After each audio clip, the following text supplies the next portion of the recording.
ভারত এবং ইংল্যান্ডের মধ্যে প্রথম টি-20 কিন্তু কালকের থেকে শুরু হতে চলেছে। 22শে জানুয়ারি কলকাতা ইডেন গার্ডেন্সে শুরু হবে। সময় সন্ধ্যে 7টা ভারতীয় টাইমে।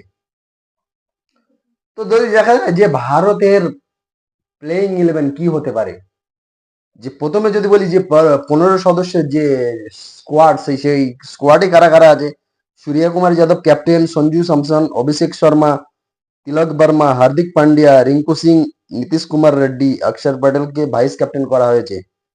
হর্ষিত রানা, আর্শদীপ সিং, মোহাম্মদ শামি কিন্তু এখানে কামব্যাক করেছে। প্রায় 1.5 বছর পরে কিন্তু মোহাম্মদ শামির কিন্তু এই কামব্যাক। রবি বিষ্ণই, ওয়াশিংটন সুন্দর এবং ধ্রুব জুড়েল। তো এই হচ্ছে 15 সদস্যের টিম স্কোয়াড। তো এর মধ্যে সব থেকে বেস্ট প্লেইং ইলেভেন কি হতে পারে, যে ইংল্যান্ডও কিন্তু একটা স্ট্রং টিম। তারা ইংল্যান্ড টি-20তে তারা ভালো খেলে, তাদের কাছে কিন্তু ভালো ভালো প্লেয়ার আছে, জস বটলার আছে, ফিল সল্ট আছে, মানে পুরো টি-20র পুরো পারফেক্ট প্লেয়ার কিন্তু ইংল্যান্ডের কাছে আছে। তো ইংল্যান্ড কিন্তু টক্কর দেবে, অত সহজ নয়।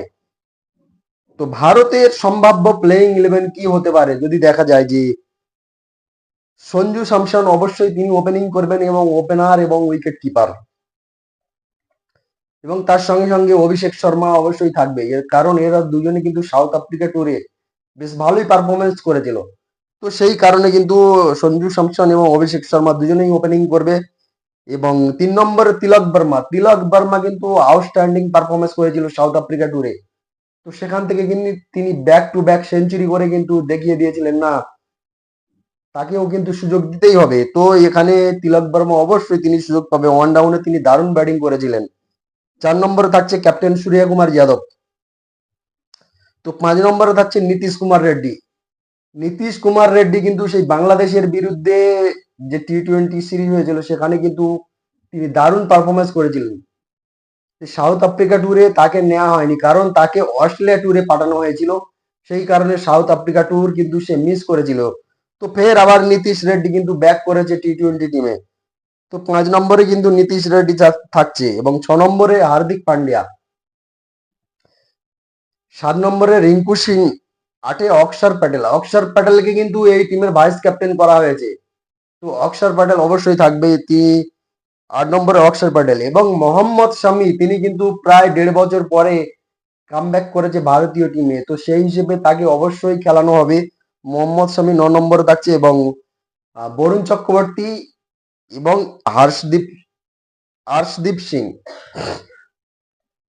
তো এই হচ্ছে ভারতের সম্ভাব্য প্লেইং ইলেভেন হতে পারে। হয়তো এর মধ্যে একটা দুটো এদিক ওদিক হতে পারে, এদিক ওদিক হওয়ার কোনো সম্ভাবনা নেই, কারণ গৌতম গম্ভীরের কোচিং প্যাটার্ন আমরা দেখেছি, তিনি কিন্তু বেশি করে অলরাউন্ডার খেলায়, এবং ব্যাটিং লাইন আপটা কিন্তু অনেক অনেক দূর পর্যন্ত তিনি যায়, 7-8 নম্বর পর্যন্ত কিন্তু ব্যাটিং লাইন আপ খেলায়, আমরা দেখেছি তার প্যাটার্ন। তো সেই হিসেবে কিন্তু এখানে যদি দেখা যায় যে 8 নম্বর পর্যন্ত কিন্তু ব্যাটিং আছে। তো প্রথম থেকে কিন্তু একদম পারমিশন থাকবে যে চালিয়ে খেলো, রান কিন্তু সেই 200 250 স্কোর করতে হবে। তো এইরকম কিন্তু প্ল্যান থাকবে, আর এইরকম পারমিশনও থাকবে ব্যাটারদের যে চালিয়ে খেলো এবং বড় স্কোর করতে হবে। 200 250 200 তো আজকালকার টি-20 ফরম্যাটে 200 কোনো কাজে দেবে না। 250-র উপরে রান করতে হবে, তবে সেই ম্যাচটা কিন্তু মানে ইজি ভাবে পকেটে ঢোকাতে পারবে, নাহলে কিন্তু মুশকিল আছে। তো এই হচ্ছে কি ভারতের সব থেকে বেস্ট প্লেইং ইলেভেন হতে পারে।